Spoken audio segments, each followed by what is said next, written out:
Well, we are arriving at the Magic Kingdom, and at the TTC we see a brand new look and feel as royal colors have been added to the marquee as we enter. Let's head on in. I love how the decorations begin at the Transportation and Ticket Center, but the primary reason I'm here is not to show you the decorations, but to give you a quick view of folks in line, which is a pretty healthy lineup of people, which means a lot of people coming in from out of town and coming for one day. They're not locals by and large, so that's good news. One of the interesting things to note today is how big is the attendance. Looks a little full on the monorail line, but actually there are only half boarding cabins. In other words, each half of the cabin is only having one bench seated right now. So the fact that they're only going at half capacity and of course not doing standing suggests this isn't a very long queue. I tell guests all the time, if they're going to plan a week to come to Walt Disney World, it should be the week after Christmas or week after Thanksgiving, because all the decorations are up and everything is holiday mode, and yet the attendance is very low. So part of our opportunity today is to see if that is true and to see how big the attendance is. The other thing I have to say while we're waiting for Monorail Orange to arrive is I love the fact that at the TTC they play the same wonderful music that is played on Main Street. And so you kind of get into the Christmas spirit even before you get over to the Magic Kingdom, and that's a nice touch as you get excited about coming. And it's a beautiful, sunny, bright, sunny, but a little bit chilly day. So, but here's Monorail Orange, so let's get ready to board.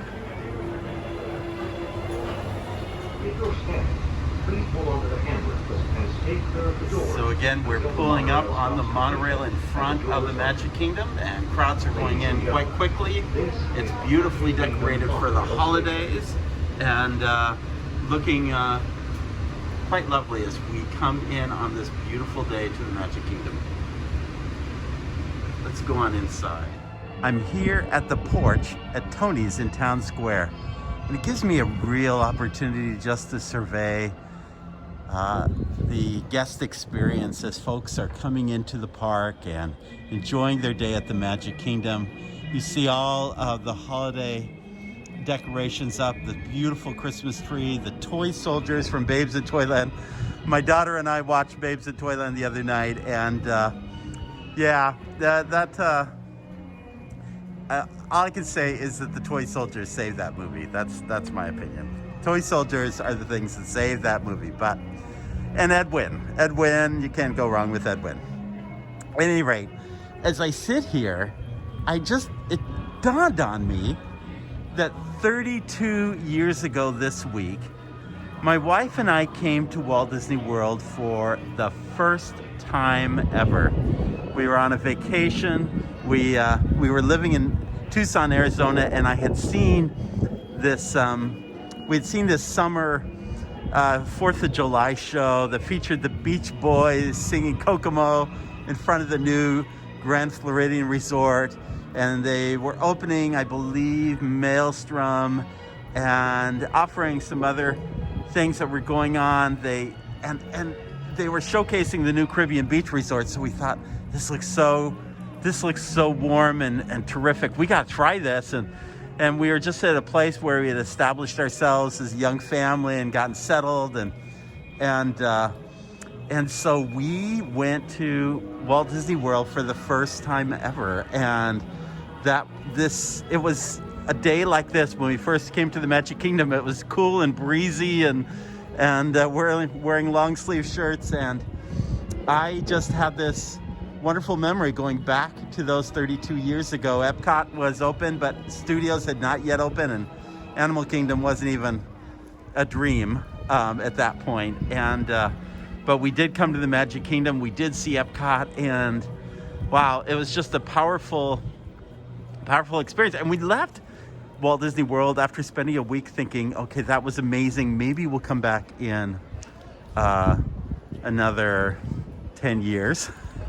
No idea that when I got back home to Tucson, my job contract came to an end. The contractor kind of came to an end all of a sudden, and I had to look for a new job. And I won't go through the long story, but I ended up in the panhandle of Florida, and a few years later ended up at in Orlando.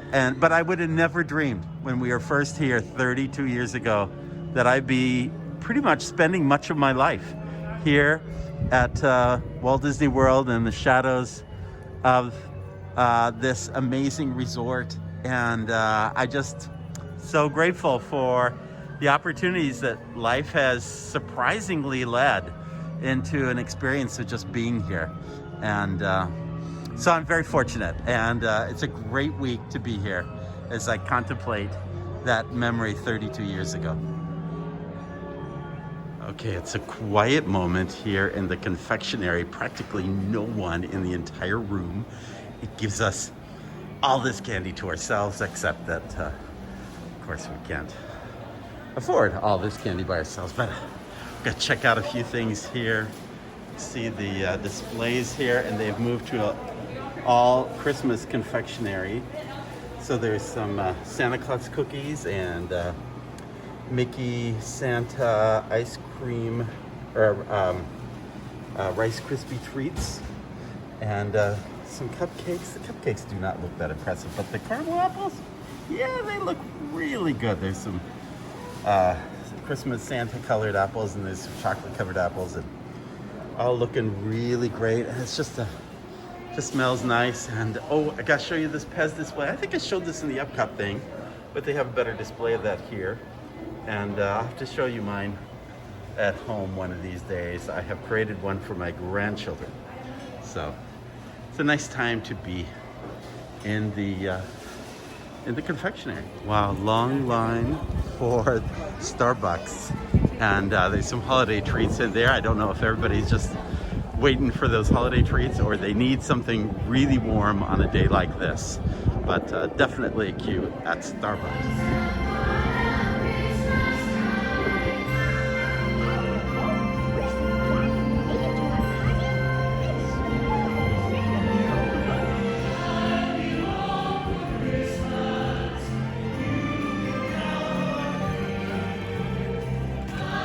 So we have a Christmas cavalcade coming down the street.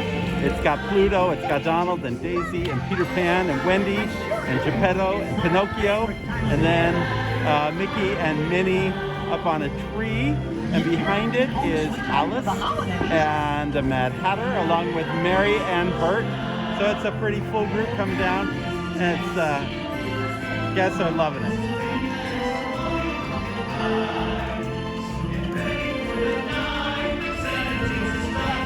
If I'm correct, I believe that the partner statue got a little bit of polish in the last few days, and you can see that it's just sitting beautifully in front of the castle, which has been redone for the 50th anniversary, and just looking really sharp.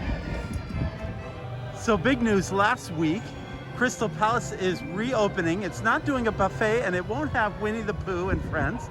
However, it will have a family-style diner, and honestly, if I get a chance over the weeks to come to try this out, I think I'd love to do that. I always felt because it was a Winnie the Pooh thing, there were so many kids. It was a little too, and I'm a family man, mind you, but it was a little bit on the crazy, noisy side. But I think this is going to bring a little bit more of the elegance back into the Crystal Palace. So I'm kind of excited to see if it isn't a more enjoyable dining experience. More to come. So I had heard these amazing things about this Orange Bird dessert, which kind of has a mousse inside of it. It's on a cookie from Little Candy Orange Bird on top, which is cute. My daughter said this was amazing. I'm trying to cut into it, and it's maybe a two-handed. This is this is harder to cut open than an orange itself. Hold on a second. All right, this is what it looks like on the inside. So it's kind of a lemony citrus interior, I shall take a little bite to try it out and see how it is. I hate trying these things out on video.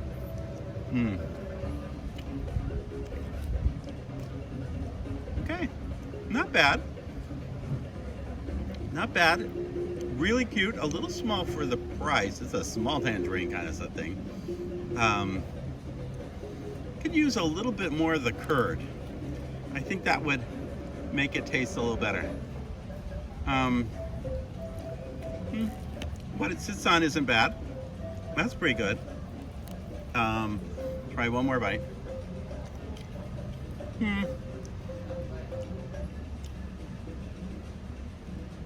For presentation alone, it deserves a 3. For taste, it brings it down a little bit too. I think I'm gonna go for a 3 right now. Let me finish it off and I'll give you a final verdict. So, I have finished that dessert and I have to give it a 3. When I took a bite of the white mousse, I hadn't really tasted yet the orange curd in it. And once you get those little pieces of orange, it's really quite good. And given the preparation of that dessert, all the elements combined, I would never have the patience to create that kind of dessert at home. So don't post it online on the blog because I'm never gonna prepare it. But it is a great dessert and it deserves a 3. Here we are at the entrance to Swiss Family Treehouse, as well as the entrance to the queue for the Jungle Cruise. Apparently it's about a 40-minute wait to get onto the attraction today, and so socially distanced, it spreads itself out along Adventureland. Remember, it's been transformed to the Jingle Cruise during the holidays. And I have to say, in years past, I've not been a big fan of the Jingle Cruise. I thought the Disneyland version had done a better job of really theming it out and being kind of creative in its execution of it. Despite the fact that I think the skippers are terrific on both coasts. That said and done, I'm happy for anything Christmassy. So I promise on one of my next visits, I will get around to the Jingle Cruise and bring some video to you folks that are wanting a sample of what the Jingle Cruise is all about. Meanwhile, we'll march further into Adventureland. Well, if you thought the line for Jingle Cruise was bad, then I guess you ought to check out the one for Pirates of the Caribbean, because it's 5 minutes longer at 45 minutes. Right now it weaves all the way to the Jungle Cruise and then back into the building, where it weaves throughout that building. For those of you who have been, who listened to our previous podcast where we offered a big announcement, we have created a Patreon account where you can contribute, and we are giving back these next 3 weeks to a special cause that helps homeless here in the Disney area that are dealing with furloughs and layoffs and all of that. But part of it is that we have some Disney discoveries for those who actually join our Patreon group. And this month, Disney discovery is a Pandora, but I think I am looking to do a big Disney discovery on Caribbean Plaza here at Walt Disney World. People talk a lot about Pirates of the Caribbean, and I'll talk about that as well in the Disney discovery, but the whole land is probably the thing that makes this Pirates of the Caribbean singled out from all the other Pirates of the Caribbeans in, well, Shanghai has got a whole land dedicated. This is only a little quarter of a land. But I think it would be great to do a little special Disney discovery where we saw all the details that lay behind Tortuga Tavern and the shops and all of the things that are embodied here. So more to come on that. We'll see where that goes. Last I looked, the wait on Splash Mountain was about 5 minutes. On a chilly day like this, that is probably not going to be a big surprise to anyone. Getting wet may not be everybody's first priority on a day like this. However, I think there's a good 40-minute wait over at Big Thunder beyond the bend there. So we're here at the Frontier Trading Post in Frontierland, and some unusual merchandise. This is labeled a Disneyland piece designed by Dave Paccio, Wonderground Gallery, and it is Walt Disney and Mickey Mouse and the partner statue, and kind of a comical kind of vinyl figure, Disney collectible. And the one next to it features Mr. Toad in a vinyl, a very crazy looking Mr. Toad, but part of the merchandise that you can find here at the Frontier Trading Post. Hey, we're heading into the Hall of Presidents, and the doors are open. Of course, we have a new president, and they have not announced yet when the Hall of Presidents is closing. Usually it happens around Inauguration Day that they close it and then figure out another presentation afterwards. Look how everybody is socially distanced in this gallery, this audience, as guests in the experience. So we're taking probably one of the last looks at the Hall of Presidents while we are here. I'll join you afterwards. Ladies and gentlemen, the Presidents of the United States of America.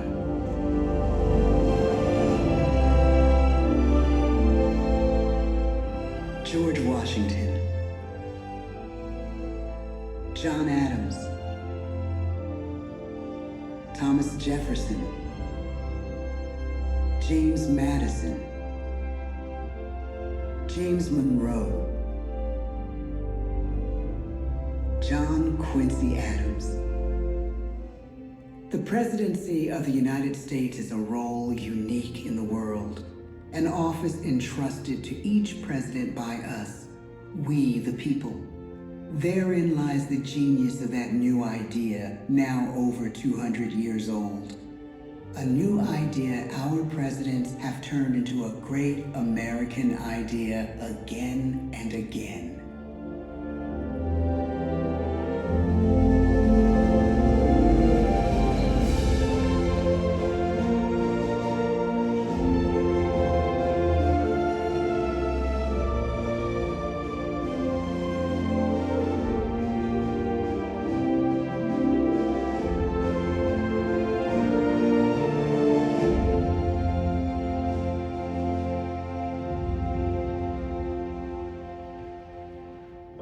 This concludes our presentation.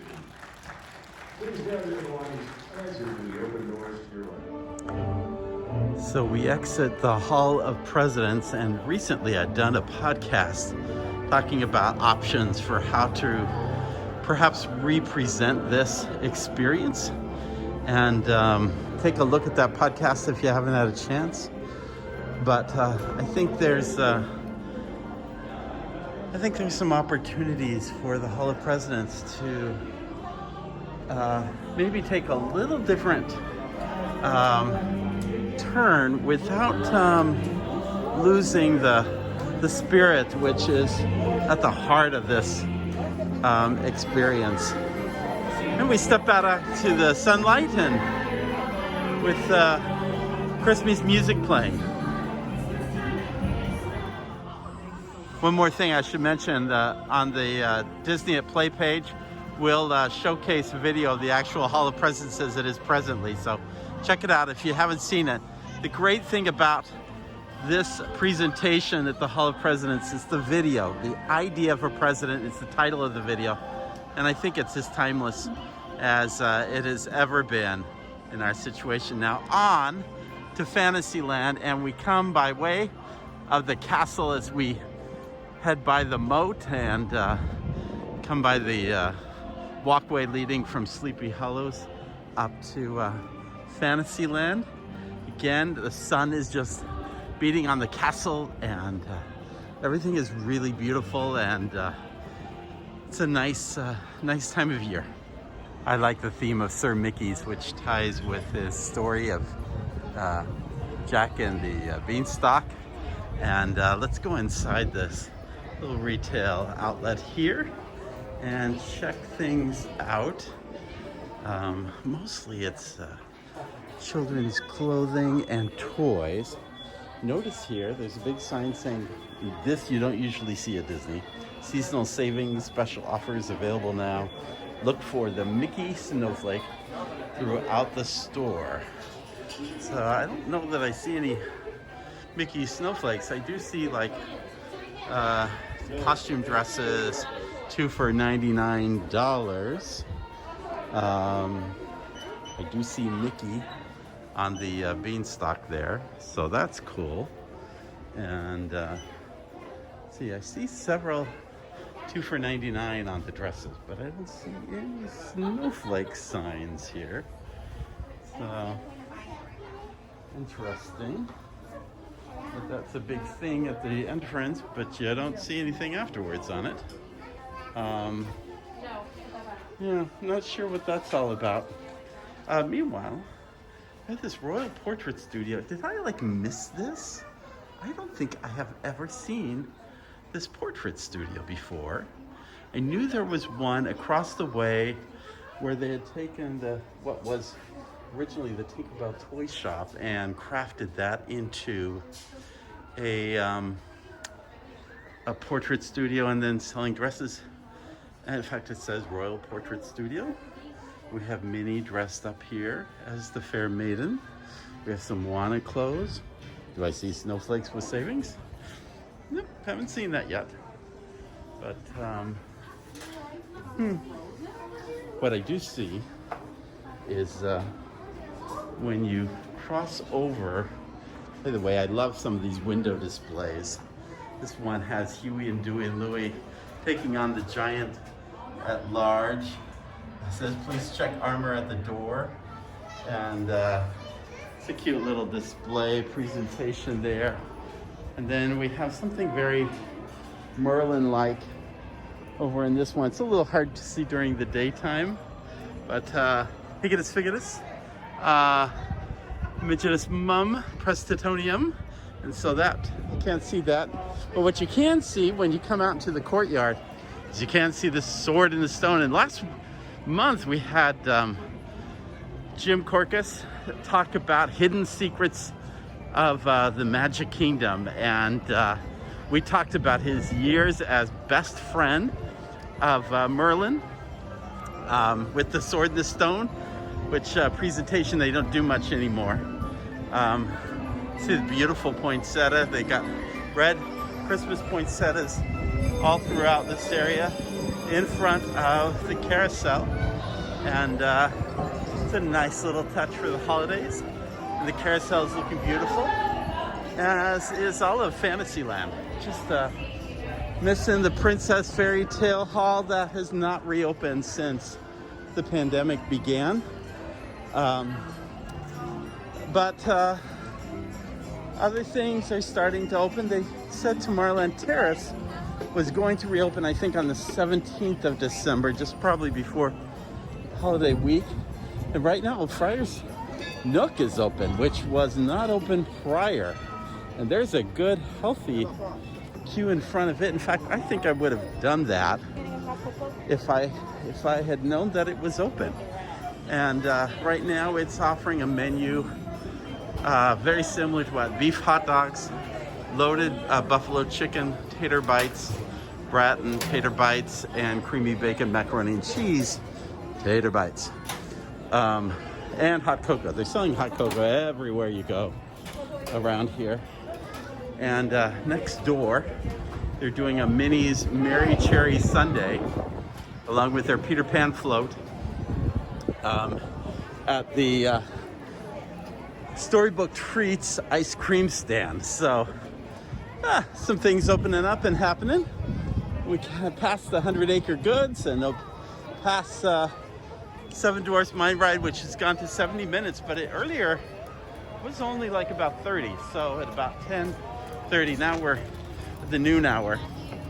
So it's a little more crowded, but this is about as crowded as it's gonna get today, is what you're seeing right now.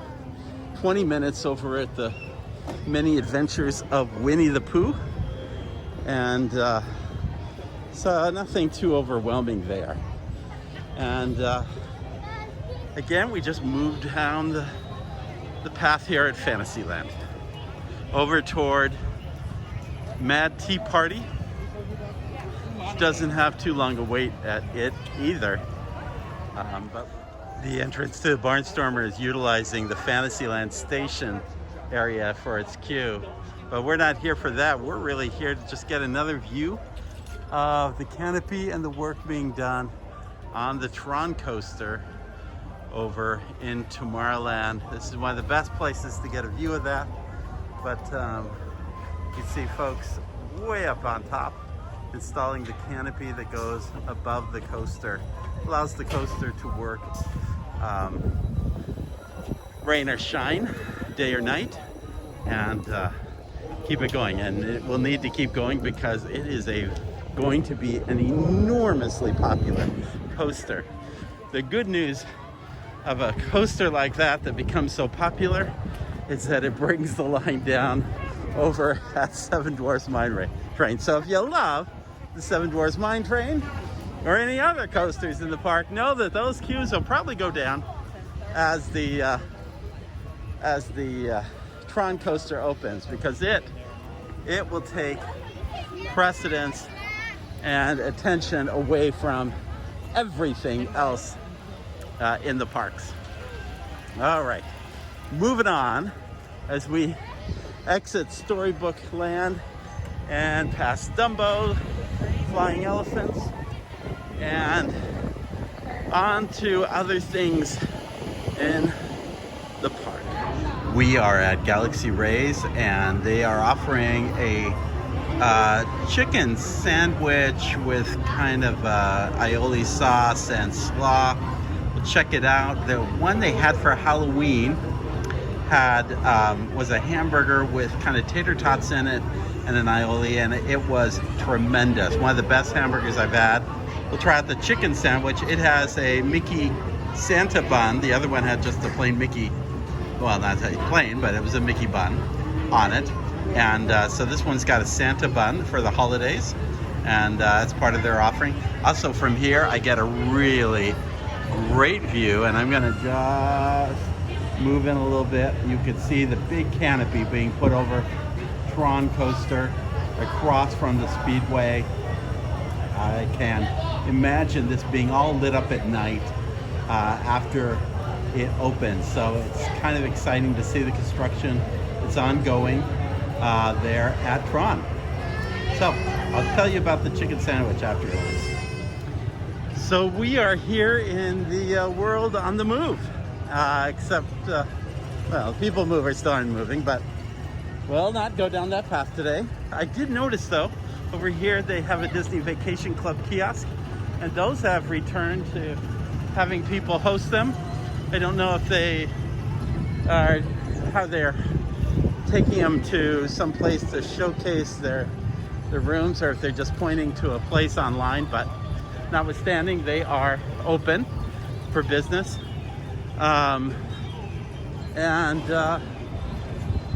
We're just enjoying this little breezeway area. Guests lined up for the Astro Orbiter nearby, and people at the popcorn stand, and a long line over at Joffrey's. This is a popular little spot over here in the park. And then of course you have your Space Mountain crowd. So that's going on here in little afternoon here at the Tomorrowland. We'll do one more glimpse of the Tron coaster under construction. This is a good view of the canopy, and you can see again there are construction workers trying to assemble the canopy. Once the framework is available, there's a material they lay in there that has a luminous quality to it that lights up and changes colors at night. At least that's what the one in Shanghai does. I assume, I'm hoping, that the one here does the exact same thing, because it's quite beautiful, and it just brings a whole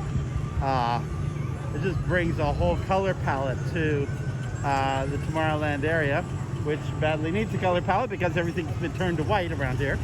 But that's another story I'm going to do for another day that I keep saying I'm going to do. But notwithstanding, it was funny because I was finishing up lunch and this family behind me, they were kind of fighting the kids, you know, and trying to get her kid to be in order and so forth. And let me just go on record saying I don't tell people, parents, how to do their business, but I can tell you, it just never works out to threaten them that you're gonna leave the park after you've invested everything you've invested in coming here. I just don't think that's your best bet. But notwithstanding, the conversation finally turned, and one of the kids asked, "What's that?" She pointed across to the Tron construction and said, "That's the new Tron ride." And, I was surprised they even kind of knew something about what Tron was, but she was quite articulate in talking about, yeah, it's on D23, they talk about it and so forth. So it was kind of interesting to see that there was a lot of energy around this new attraction and the people knew about it. A family I might not have thought would know anything about it, and here they did. By the way, if you look at the people mover in this corner, all of the ride vehicles are put into place together. Again, it's supposed to be under a repair at some point, but that has, and maybe that is underway. But right now, all the ride vehicles have been motioned and moved into one location here. Okay, I didn't get a chance to comment on the chicken sandwich. I like spicy chicken sandwich, but the slaw was supposed to provide kind of that cool to the spice, and the slaw didn't do anything. And the chicken, it wasn't like Chick-fil-A was your better bet, to be honest. However, I've decided to offset that with this from Anti-Gravities. It is a churro salted caramel shake. How could this go wrong? Now, you know, at Disneyland, they celebrate the churro to no end. Here, not so much, just a churro. But this is the first time I've seen a churro in a more unusual concoction. Actually, there are a couple other churros out there that are kind of unique for this holiday season. We'll see how this one goes. I'll take a little sip of it.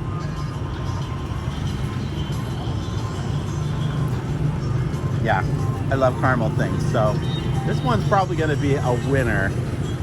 I'll get back with you. Okay, the verdict is in, and I got to tell you, that was surprisingly one of the best things I've had in any of the parks. I love churros at Disneyland. They don't do it well, and it's usually not warm here when they make them at Magic Kingdom. However, being able to dip it into salted caramel, that worked. And I'm not a big fan of soft serve ice cream. In fact, I never have soft serve ice cream. But a shake made with that and add the churro and the sprinkles, you got a winner here. So I think if you get a chance, check it out. Try out that. Now I have to figure out if in this 50-degree temperature, I'm gonna go work that off by doing laps at the pool. Fortunately for you, I will not be showcasing that on video. I'm right here at the Tomorrowland Terrace in the Magic Kingdom. Before me is Cinderella Castle. It's a beautiful day. It's a beautiful time of year to be in the park.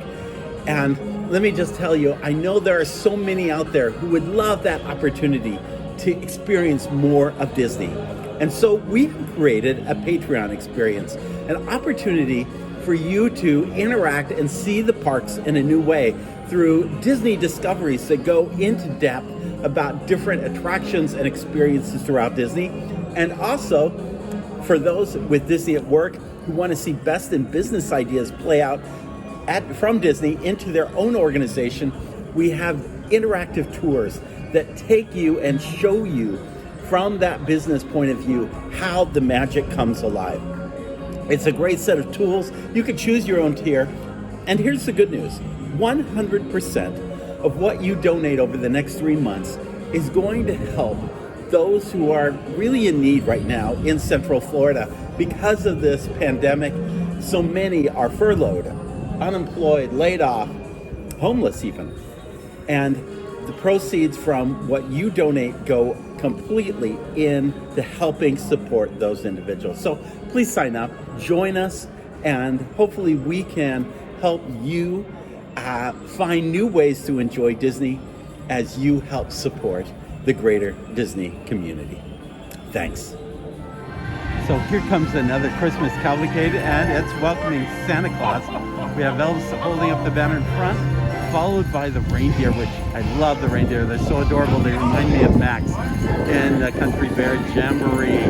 And right behind it is Santa Claus. And what's cool about this is, this is the kind of thing you'd have to pay a premium to see the other years, and it's part of the experience. These are the floats they use in the very merry Christmas parties. So this is a great treat.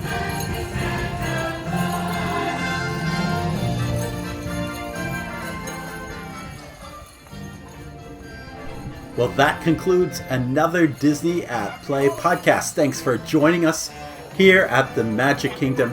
Be sure to subscribe not only to DisneyAtPlay.com, but also to DisneyAtWork.com.